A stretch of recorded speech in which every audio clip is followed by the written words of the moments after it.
തൃശൂർ വാൽപ്പാറയിൽ കാട്ടുപോത്തിന്റെ ആക്രമണത്തിൽ ഒരാൾ മരിച്ചു. തമിഴ്നാട് സ്വദേശി അരുണാണ് മരിച്ചത്. വാൽപ്പാറ മുരുകാളി എസ്റ്റേറ്റിൽ തേയിലയ്ക്ക് മരുന്നടിക്കുന്നതിനിടെ കാട്ടുപോത്ത് ആക്രമിക്കുകയായിരുന്നു. സൂരജ് സജി ചേരുന്നുണ്ട് വിവരങ്ങളുമായി.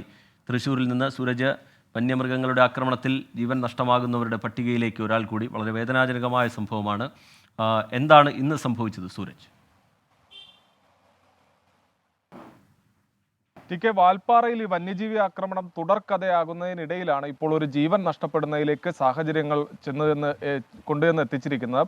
ഈ വാൽപ്പാറ സ്വദേശിയായിട്ടുള്ള 48 വയസ്സുള്ള അരുണാണ് ഈ കാട്ടുപോത്ത് ആക്രമണത്തിൽ കൊല്ലപ്പെട്ടത്. ഇന്ന് രാവിലെ ഈ തേയിലത്തോട്ടത്തിൽ ജോലിക്കായി എത്തിയതായിരുന്നു അരുൺ. ആ സമയത്ത് എത്തുന്ന സമയത്ത് തന്നെ ഈ വന്യജീവികൾ ഉൾപ്പെടെ ഉണ്ടോ എന്ന് നിരീക്ഷിച്ചതിന് ശേഷമാണ് ഈ തൊഴിലിനിറങ്ങിയത്. അങ്ങനെ തന്നെയാണ് മറ്റു തൊഴിലാളികളും ജോലിക്ക് എത്തുക. ആ സമയത്ത് ഒന്നും തന്നെ അവിടെ ഉണ്ടായിരുന്നില്ല, ഈ കാട്ടുപോത്തിന്റെ സാന്നിധ്യം ഉണ്ടായിരുന്നില്ല എന്നുള്ളതാണ് പറയുന്നത്. പക്ഷേ ഈ തേയിലത്തോട്ടത്തിൽ മറഞ്ഞിരുന്ന കാട്ടുപോത്ത് പിന്നീട് ഈ അരുൺ തേയിലയ്ക്ക് മരുന്നടിച്ചു തുടങ്ങിയ സമയത്ത് ഓടി വന്ന് കുത്തുകയായിരുന്നു എന്നുള്ളതാണ് പറയുന്നത്.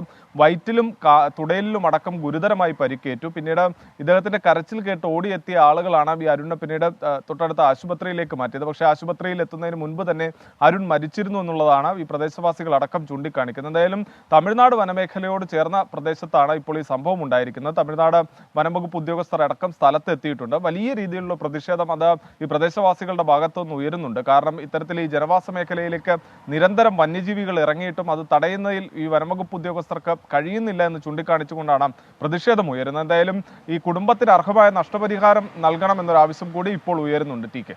ശരി, സൂരജ് സജി വിവരങ്ങൾ നൽകുകയായിരുന്നു തൃശ്ശൂരിൽ നിന്ന്.